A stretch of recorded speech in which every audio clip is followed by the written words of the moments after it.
So this is that time of year when the rose trellis is beautiful.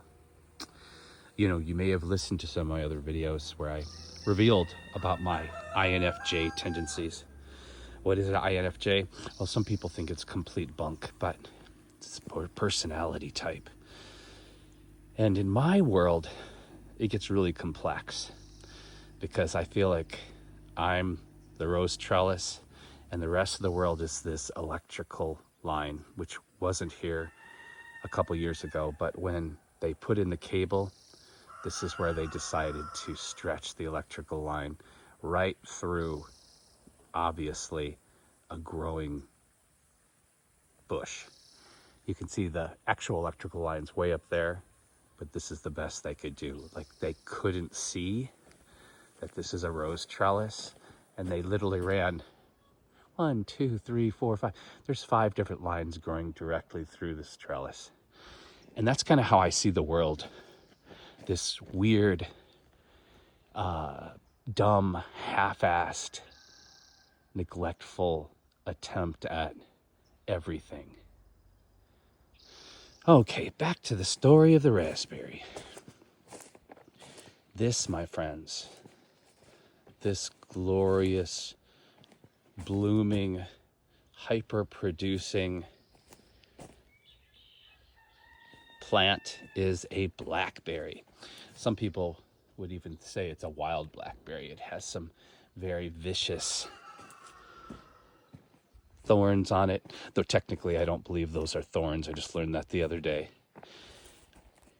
A year or so ago, you can see this offshoot here, and this all came from one plant. Now the plant was just growing desperately and half dead in the corner of this structure. And most people would have just pulled it out. That's how people see a lot of things. They would have said, oh, that horrible old blackberry, and oh, the thorns, and oh, look, it's dead. It's half dead. And this is the problem with poverty mentality. People cannot see the hope that can come from something if you actually apply effort instead of excuses. So what did Mr. Riddle do? Mr. Riddle saw the potential in this blackberry 3 years ago, and he started watering it. Not a lot. All it needed was a little bit because it was a wild blackberry. And he started giving it a little chicken poop, which was free because Mr. Riddle has chickens. And look what happened. It started growing out of control. Before, it was just going across the front of the building here. So I had to build this trellis to draw it away from the building.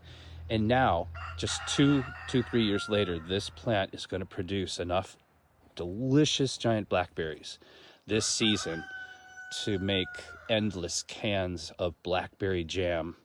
And I'll get some in the freezer, so I have delicious berries during the winter. And this is when I talk to you about, so many people are making YouTube videos convincing you about how terrible everything is. And yes, there are a lot of problems. And how poor everyone is. Well, yes, some people are poor. And some people have always been poor, and some people will always be poor.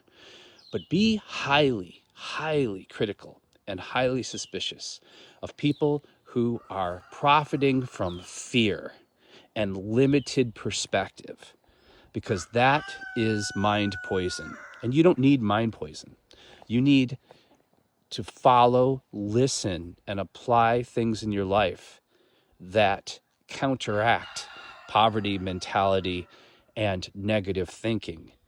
And I'm not on the airy-fairy train here because it takes action, obviously. People tell me, oh, it's so nice that you garden, that you have that hobby. And I look them right in the face and I'm like, darling, farming and gardening is not a hobby. It's a discipline. When it's a hobby, you have a straggly, dead blackberry plant with no berries, which is most of my neighbors. Most of my neighbors, they tell me, oh yeah, I tried to grow those blackberries and they never made any fruit for me and I just gave up. And that's most people. Are you most people? Well, look what that's getting you. I don't aspire to be most people. And that takes discipline, and it takes self-awareness. And when you have discipline and you have self-awareness, that takes you to a different level, and you will see magnificent results. That's it. If you like my content, please subscribe, share, take care of yourselves, and take care of each other, because I believe how we treat each other on the streets is our ultimate reality.